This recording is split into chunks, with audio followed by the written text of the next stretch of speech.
আজকে আমাদের বাঘটা তোলার পালা। পুকুরে থেকে আমরা সবাই মুড়ি টুড়ি খেয়ে চলে আসি দিঘির ঘাটে কাছে। আমাদের বাঘটা বেশ কয়েকদিন ধরে ডোবানো ছিল পুকুরের জলে। বাঁকের উপর দড়ি বেঁধে দিয়েছিল যেন না বাঘটা পালিয়ে যায়। বাঘটা একবারে পানার ভেতরে ভরে দিয়েছে।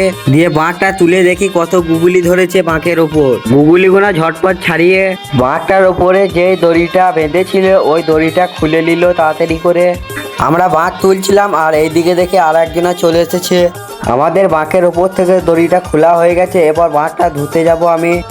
ভালো করে বাঁকটা ধোয়া হয়ে গেছে আমার। এবার যাব রক্ষিতাদের বাড়ি। ওদের বাড়ি থেকে একবারে ঘোড়া কুটা বের করে নেব। এই দেখো এখানে আছে 4টে ঘোড়া। এখান থেকে আমরা 2টো ঘোড়া নেব। ঘোড়া দুটো নিয়ে চলে আসে একবারে কলতলায়। আর এখানে জল ভরে নিই আমরা। ঘোড়া দুটো জল ভরা হয়ে গেছে। এবার দুদিকে 2টো ঘোড়া সেট করি। আমাদের ঘোড়া দুটো পারফেক্ট লাগানো হয়ে গেছে। এবার বাঁকটা নিয়ে যাওয়ার পালা। আর বাঁকটা সেগুন বাগানে নিয়ে যাব। সেগুন বাগানে নিয়ে যাব, ওখানে বাঁকটা আর একটু পাতলা করবে।